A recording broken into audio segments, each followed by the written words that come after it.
This has been, I think, a rare pocket of bipartisan support from the very beginning. We are so behind in building new housing across the country that now almost every state is facing an affordability crisis in a way that they weren't just a decade or 2 decades ago, and that has catalyzed the coalition behind this bill. We've got 30 members from conservative Republicans to some of the most progressive Democrats in the country united around the idea of how to build more housing. It's an interesting moment in American politics. Everything feels intensely partisan right now. Republicans control all 3 levels of government, and they're pushing for the most ambitious policy outcomes they can get. We just had the longest government shutdown in history where Democrats secured some concessions, but not their core demands. Overall, it's a period of high partisan conflict and very little bipartisan lawmaking. And yet, somehow, one thing is moving forward. The Road to Housing Act. Even in this climate, housing is still managing to stay bipartisan. It's sponsored by Senator Elizabeth Warren and Senator Tim Scott, and on the House side, it's tied into the Build America Caucus with Representative Josh Harder. It raises the question, why is housing one of the few issues that both parties are still willing to work together on? Is it because voters in both parties agree on the core problem? Or is this just temporary and eventually housing will get pulled into the broader partisan wars just like everything else? Welcome to Everybody Gets Pie, the podcast about making the American pie of opportunity big enough so that everybody can get their slice. This is a podcast focused on the need for more American abundance in housing, in energy, in childcare, innovation, and more. I'm Justine, and as always, I'm joined by my co-hosts Armand and Baran. It is always great to see you. I am curious, though, to hear your take on bipartisanship and housing. I think there's a couple things. So one, it's a bit of a secret Congress sort of thing, which is like, we know about the Road to Housing Act. Vast majority of people don't. It's one of those like bipartisan technical fixes, like thing that doesn't get a lot of headlines, but and that creates some cover to do bipartisan stuff. So there's like, there's these big water bills that passed during the Trump administration that no one ever heard of. And the fact that it wasn't like a nationally controversial issue allows people to work together in a bipartisan way. But I think the second thing is that the politics of housing are still very scattered nationwide. So one thing I've always been kind of confounded by is that, like in California, at a local level, Republicans tend to be pretty NIMBY. But in the California state legislature, there have been enough Republicans that every single big controversial housing bill that's passed has had to rely on their votes. Like we haven't been able to get there with just Democratic votes. But in the Northeast, New York State Republicans, like 100% oppose every NIMBY measure. In New Jersey, a guy ran for governor explicitly. It was like the NIMBYest ad I've ever seen in my life. He was just like, Jackie Sherrill wants to build housing, development, like he didn't even do the whole like, this kind of housing is bad. It was just like, housing is bad. It was a while. Thank God he lost. But, I don't think there is like a strong national GOP consensus on housing and NIMBYism. So it creates a space to work around things. Because there's true that there are things that you're never going to get Republican co-sponsors for a bill to like dramatically increase funding for like public housing, right? Like that's not going to happen. You're never going to get Republican co-sponsors for like a national rent control measure. But for things like, let's fix outdated HUD rules so that manufactured homes don't need to have like a steel chassis, which is like an insane rule. Which is if you ever go to one of these houses, because people think, like trailer parks for manufactured housing. But there'll be these nice, beautiful single-family homes. They're kind of expensive, and you go in the basement, and there's just like a giant chunk of steel that purely exists because federal law requires it. But anyway, stuff like that, I think, is not polarized yet, and everyone wants to do something and solve the problem, and that creates space for it, which is always the tension between like trying to get national attention for EMB. Like with EMBs for Harris, we all face that same question of, is being EMBs for Harris going to polarize Republicans against it versus the trade-off of like we got to get more Democrats to understand that being progressive means being pro-housing. So far, the Road to Housing Act shows that that balance is being struck, and hope it continues. I know that was one of the big debates when abundance was like a hotter topic of conversation, was that exactly what Armand said. It would like be super polarized, and all of a sudden like Republicans would have a much harder time going on it. And actually, I think at the abundance conference, it was like a little bit of a humbling meeting because all of the Republicans I met there were like, I don't know what you guys are on. Like Texas and Montana are just passing housing bills. Like you guys are just starting on this trend, and we were worried that we'd polarize you guys against it rather than the other way around. That's hilarious. So we'll see what comes. Like so far, it's holding up, and but you never know what comes next. So. It's funny. This almost feels a little bit like the Wild West, like we're living through history right now. I don't know, in like 10 years, maybe like housing will fall into one side or the other. But it's just so crazy to me because it's like housing is just a fundamental thing that we need. And so it's like, I don't know. I mean, I guess like educate, like what's taught in public schools comes up. And then I guess there's questions about like, charter schools versus public schools versus like vouchers and stuff like that. But generally, like Americans agree, like, you talk to people in Texas and the reddest part of Texas, they agree that like education's important for our kids in some manner. And so I almost hope that like housing falls into that category where like we can all agree as Americans, this is like a really important thing that we all need to get behind. And so my secret hope is that it doesn't become too polarized, but I do want both parties to like focus on it and run on this and say like, hey, we can solve your housing problems. And then someone else can say, hey, we can solve your housing problems. And that's the key focus of races going forward, rather than talking about, I don't know, all the culture war issues. I think the dream is that both parties compete to be more pro-housing, right? Like, well, I'm super pro-housing. Well, one up you, I'm even more. Like, instead of trying to polarize against each other in housing, if they're trying to both run to the finish line faster, like that's great. Yeah, I'm often overly optimistic, but that's what I'm hoping. My vision for the future will be exactly that. Well, earlier we spoke about this exact topic with Representative Josh Harder, a member of the Build America Caucus. Let's take a listen. Rep. Harder, thank you for joining us. Could you just start by explaining what the Road to Housing Act is?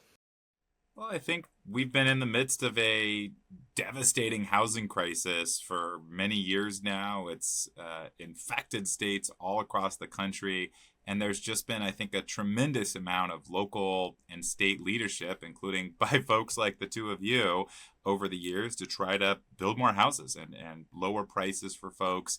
As you know better than anyone, the median home buying age now is 56, up from in the 30s just a couple of decades ago. And the federal government has largely been absent in leadership on housing. The last major bill we passed on housing supply was in 1972, over 50 years ago, which is when community development block grants were created, Section 8 housing was created. And obviously there have been some efforts over the years, but it hasn't really been significant. And I think it's past time that the federal government actually used its massive resources to incentivize more housing construction and lower housing prices for folks all across the country. And in a nutshell, that's what the Road to Housing is all about. It's about trying to create more than 1 million new homes across the country over the next couple of years and start to make housing more affordable for everybody. So let's dig into a little bit of the nitty gritty in this bill. What do you think is the most underrated or misunderstood provision in the bill, or what do you think people should be paying the most attention to? It's a hard bill for folks to wrap their heads around because it's unfortunately, like many things in Congress these days, it's a massive omnibus package. It's 27 different bills sort of screwed on top of each other that do 27 or maybe even 50 different things. But it all comes down to the same core core principles. How do we make sure that we are updating housing regulations? Some of them have been around for a long time, things like the manufacturing chassis rule, which have made it really tough to get manufactured housing in America. But there's a whole host of regulations that just don't really make sense anymore, but haven't been taken off the books. There's a lot of technical assistance, which is a really terrible DC phrase, but basically means how do we make sure that the federal government and other experts are able to support small cities and communities across the country figure out how to actually build housing. Many communities are adamantly opposed to new housing, but a lot more want new housing. They just have no idea how to do it. And so there's a whole host of efforts around that, supporting those folks, coming up with the right regulations for those areas. But by far, I think the most important is the incentives. Trying to make sure that we are directly incentivizing jurisdictions to build more housing in a straightforward, carrot and stick way. The best bill on this is called the Build Now Act, which uses community development block grants. And it's a little bit complicated how it works, but essentially it says if you are growing quickly, you get more money. If you're not growing quickly, you don't get as much money, which seems kind of common sense, but the federal government really has never done anything like this for housing ever before. Could you help us understand the sides of the legislation? Like I saw that it passed out of the Senate 24-0, seemed unanimous. Who could oppose making housing more affordable? But I assume that there's a bunch of, details, interest groups. Could you help us understand like what the layers are of the legislation? Who's fighting it? Who's supporting it? The federal government coalition on housing is very different than what you might actually see at a state or local level.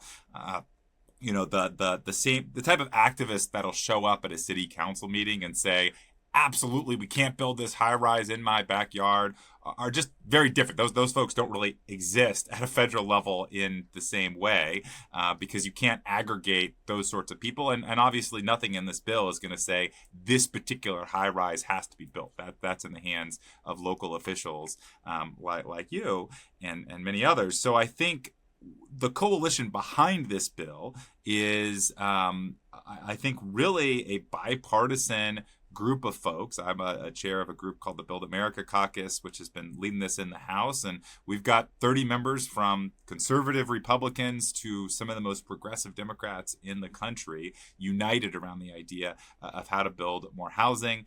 Labor unions, which are excited about what this could do for the building trades and the construction industry, and just a whole lot of folks that want to see growth in our economy.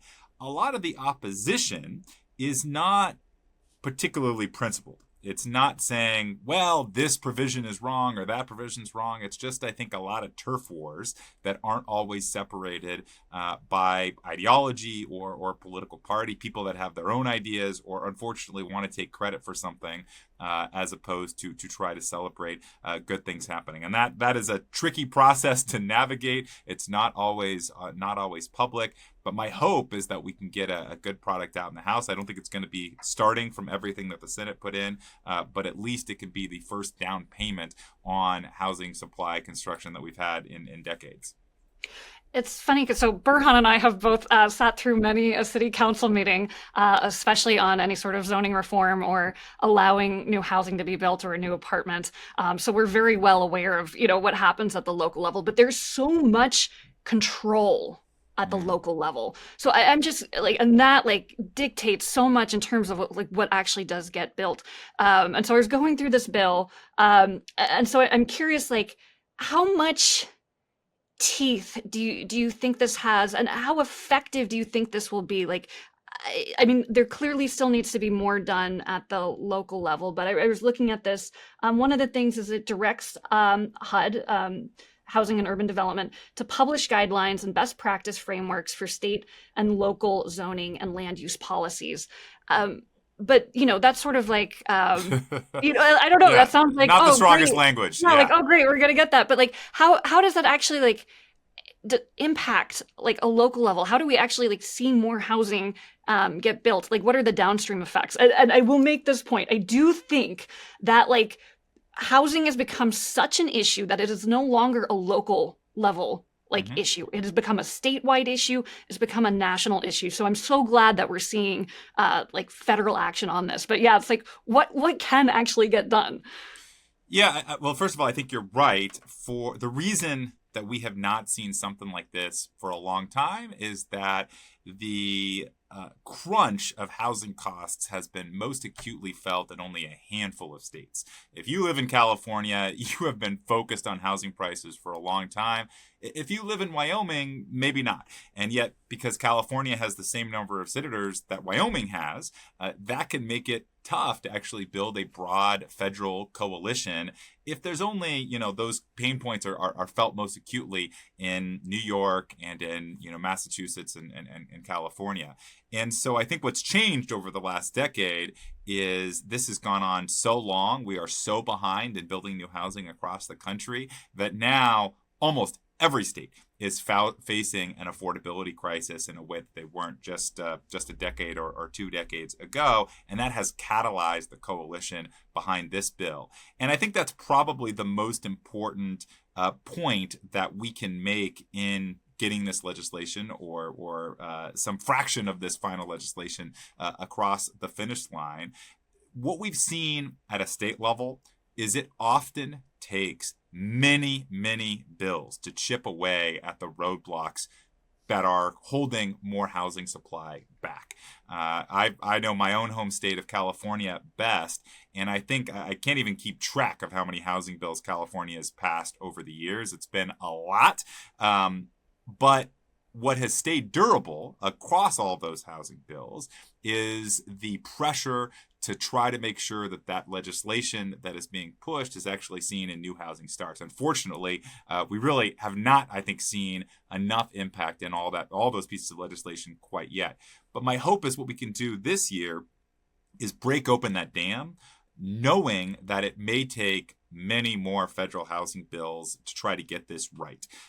But the best estimates from nonpartisan outside experts are that this bill will lead to 1 million novel new homes above what we're already building across the country over the next couple of years, which is nothing to sneeze at. And that is not coming from things like the HUD language that you mentioned. It's almost exclusively coming from the incentives to actually modernize our zoning codes at a local level, and not by forcing some cities to do it that are adamantly opposed, which is happening at a state level in California and elsewhere, but more trying to double down on those areas that want to be able to do it but don't necessarily have the financial resources to do so.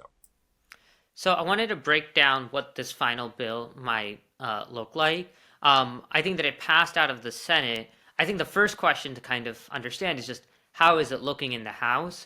I'll say that from the conversations Justine and I have been, we've not heard the most optimistic things. But like, what do you think? Do you think it's going to make it out of the House? What shape will it look like by the time it makes it through? If so, Yeah, the federal process for getting big bills passed is just completely broken and has been broken for a long time and has nothing to do with housing. It's just, this is the most polarized and unproductive era of congressional legislation in decades. So getting anything done that is both bipartisan and substantive and helps folks is quite difficult. And so the path that this road to housing bill took is it got unanimously out of committee, and then it ended up getting added to our annual defense bill, the NDAA National Defense Authorization Act, which happens every single year. And that is a very common tactic because almost everybody wants to make sure that we're funding our military every single year. And so a lot of bills are added to this as long as they have enough support.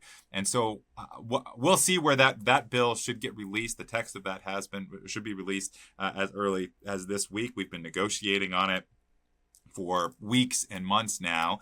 And I think we're going to end up with something. We're going to end up with some major pieces of the Senate version in this Defense Act. And then we're going to continue to fight for the stuff that's going to get left on the cutting room floor. We know a lot of it will not make it in, but there's going to be other opportunities. And I think, frankly, even the Senate version was not perfect. There was a lot of stuff that didn't get added there that probably should have. So the House is going to be able to do their work. But the most important part here is to get something done and to use that momentum to make sure that there's another housing bill next year and the year after that and so on. Yeah, this seems like one of the few places of bipartisan support. So that's rather exciting Yeah, from that's right. someone looking in from the outside. We just came through a shutdown, and Democrats often face this dilemma. Do you fight to expose Republican dysfunction, or do you cooperate on bipartisan wins that might help the part of the country, but also might help the other party? We saw this debate around the infrastructure bill. So I'm just wondering, like, how politics plays into this, especially on something that's now bipartisan. Yeah. Yeah, look, I mean, it's not easy negotiating with an administration that we have deep disagreements with, to say the least. This has been, I think, a rare pocket of bipartisan support from the very beginning. The letter that I led on trying to get this housing bill attached to the Defense Act had I think 20 or 30 members of Congress, again, across the partisan spectrum. We've got folks that are working on housing legislation who I think probably do not agree on a single other issue. Period. This is the only issue that they see eye to eye on, and yet they're willing to work together on it.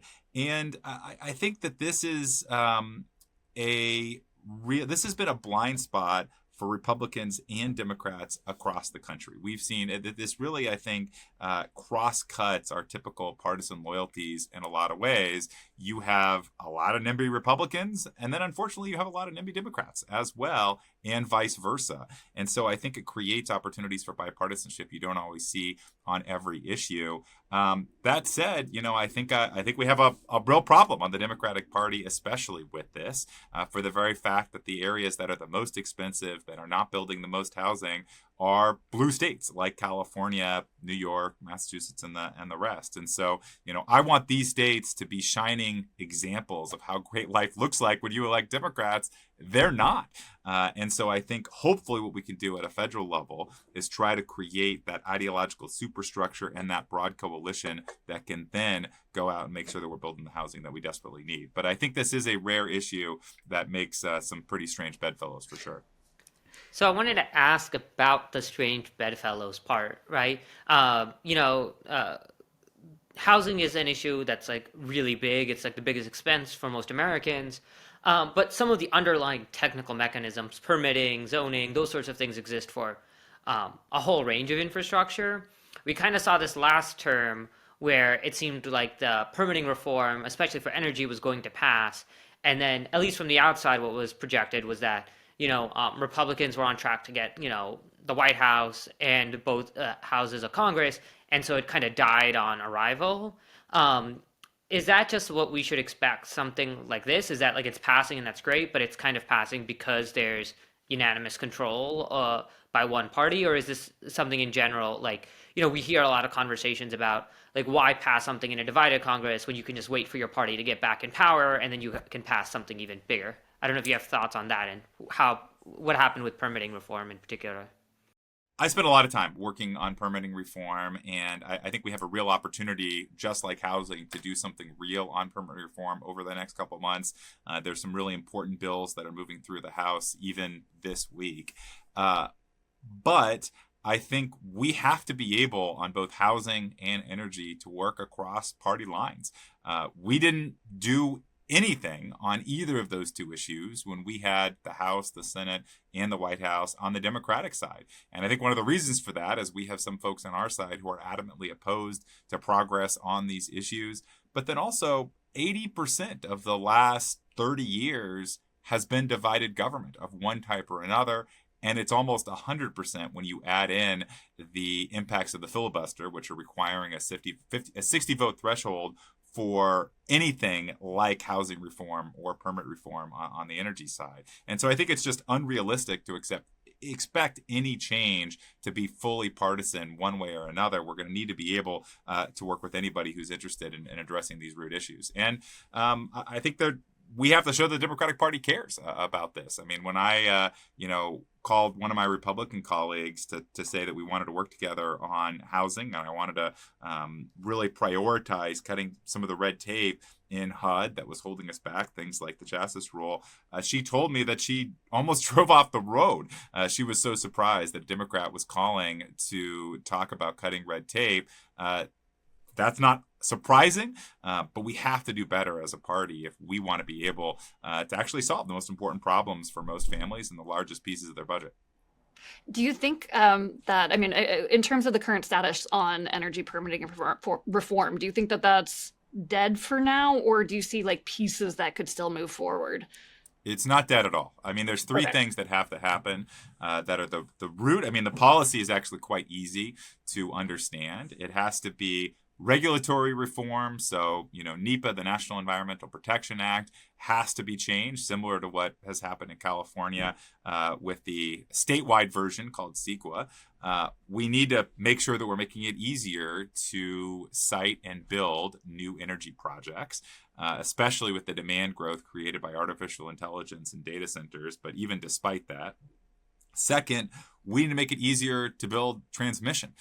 If you are building a lot of new wind farms in Utah and you're using a lot of that wind energy in California, you're going to need a lot more transmission to get that wind energy back and forth. Clean energy tends to be farther away and need more transmission than things like coal and natural gas plants, which can be built almost anywhere. And we're building as maybe a third as fast as we need to on transmission. So we need to have transmission reform as well. And then third, there has been a real politicalization of energy over the last couple of years. I think you've seen that very acutely with the Trump administration that has taken a lot of money away from wind and solar projects just because they have a political vendetta against that, not because the underlying project quality is bad. And my Republican colleagues will argue that the same thing happened in reverse during the Obama administration and the Biden administration. So this idea of energy certainty, that we need to make sure that we have an all of the above approach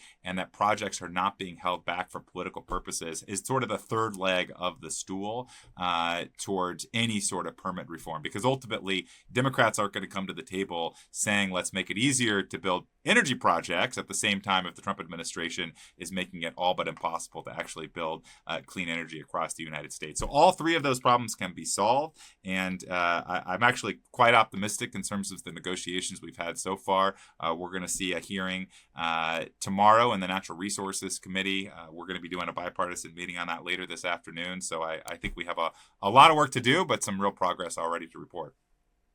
Awesome. I wanted to ask specifically to dig into the permitting reform a little bit, particularly on transmission. So, you talked about how the U.S. is only building a third of what it needs to, but I actually think it's like a lot worse than that.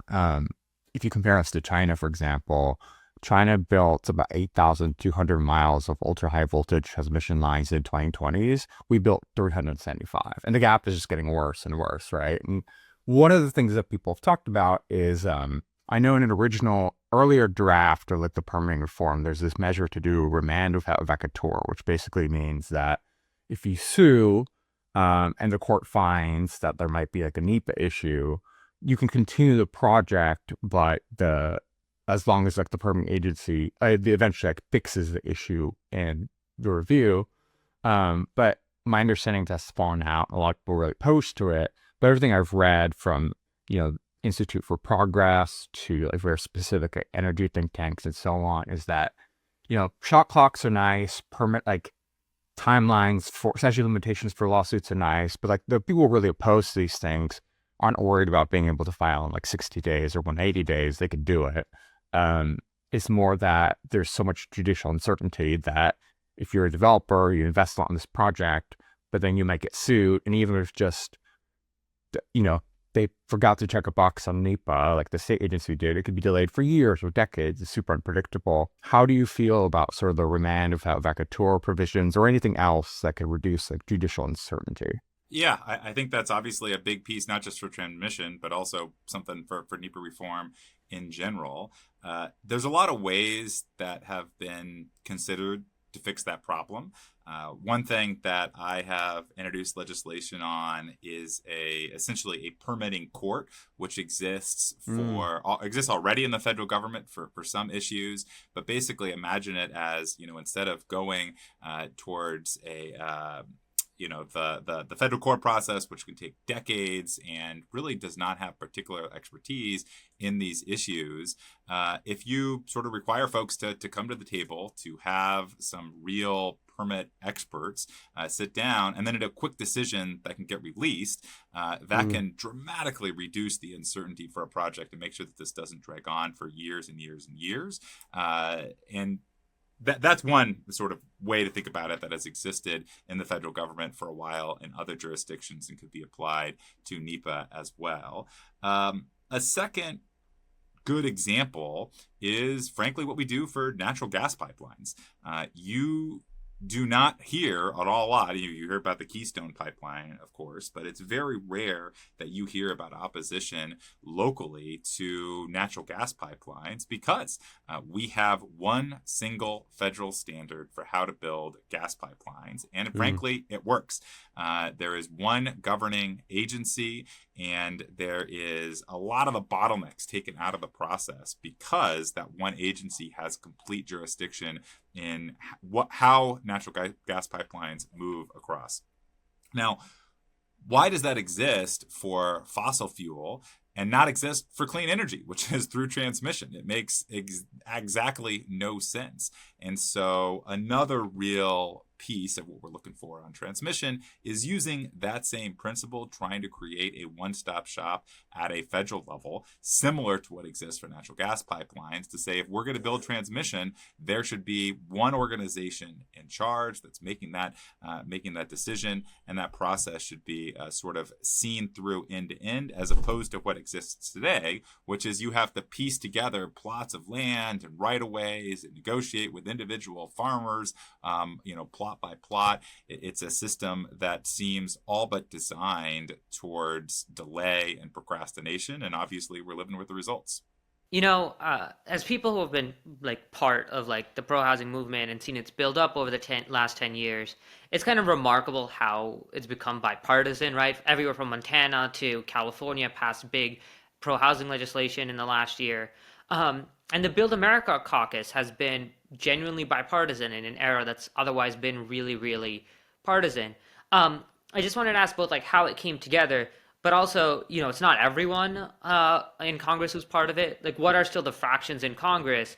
And do you think that there's something unique about housing permitting that makes it bipartisan, or is this just going to be another thing that polarizes over time and one party will embrace it and the other party won't? Yeah, I think so. First of all, Build America Caucus is not just focused on housing and energy, but also on infrastructure, healthcare, innovation. And we're really trying to unite the pro-growth factions of both parties. I think one of the biggest issues we have is just the loss of hope in America. I think people are unbelievably cynical that life can get better. And I think that's why you're seeing so much effort on rent freezes and price controls and redistribution, because people are absolutely cynical that anything can be done to actually make their lives better. And I see it all the time. I see it when I talk to students who are just do not believe that they are going to be able to afford a home, that they're going to be able to afford electricity, which in some folks, in my area costs $1,000 a month. And so we are doing everything we can to try to make sure that we're bringing that hope back and trying to create that positive vision for what America can actually become. I do think we are in a real battle, and it's not clear who is going to be that the party that actually owns this agenda for the long term. I'd like to think it's the Democratic Party, which has a lot of excitement about these issues. But if you look at states like California that are run by Democrats, you're not actually seeing the new housing starts. You're not actually seeing, you're seeing very high electricity prices. You're seeing very high housing prices and the like. And a lot of the most adamant opposition to moving things like energy permitting, some of that comes from the Democratic side. And then, of course, on the Republican side, you see that with everything from things like the tariff war, which is very much embedded, I think, in that cynical zero-sum mentality, to, the fact that they have the House, the Senate, and the presidency, and I think they're not really making progress on any of these issues at the moment. So I think there is a real battle of who's going to be leading this agenda long term. Our goal is to try to make sure that we're doing as much good as we can over the next couple of years, because no matter what happens, we're going to be, I think, in this era of divided government for a very long time. And we have to make some progress at the moment without sort of waiting for everything to align longer term. Yeah, I feel like I've been screaming, at least in my own head or to my own community, that the cost of living is one of the most important things that we should all be talking about, and that we should be focused on outcomes and not in a zero-sum way. I think that's the key part of all of this. So I hope it's something that both parties can be focused on going forward. Now, before we go, is there a book, blog post, Twitter account, or something else that you enjoyed that you can recommend to our listeners? There's a lot. I try to spend a couple hours every day reading, but I'm also a dad of 2 young kids, a 1-year-old and a 3-year-old. And so apart from the abundance, I think one of the pieces that we haven't actually talked about, but something that I really care about in terms of abundance and positive sum, is actually education and how we can bring back the education reform movement and really centered around how do we make sure that kids can read and learn better. And so my number one recommendation to every parent is how to teach your kid to read in 100 easy lessons. I'm obsessed with this book. I taught my daughter how to read when she was starting on her 2nd birthday, and it's just been magical to see what that has actually unlocked for her already. So highly recommend that particular book. But more broadly, I just think that the Democratic Party needs to be the party of academic excellence and believing that kids can actually learn again. And that's something that I'm working on personally, but I think we need a lot more momentum in that direction across the whole party. Okay, well, that is a new one for us. How to teach a kid to read in 100 easy lessons. It's amazing. Could not recommend it strongly enough for any new parent. Representative Josh Harder, thank you so much for joining us. Awesome. No, thank you guys. Take care, and thanks for all the hard work you do. Thanks for listening. We would love to hear your feedback and who you think we should have on next by tagging us on Twitter at pi4 everybody, or leaving a comment on YouTube. And we will see you back in 2 weeks. See you next time. Pi gang.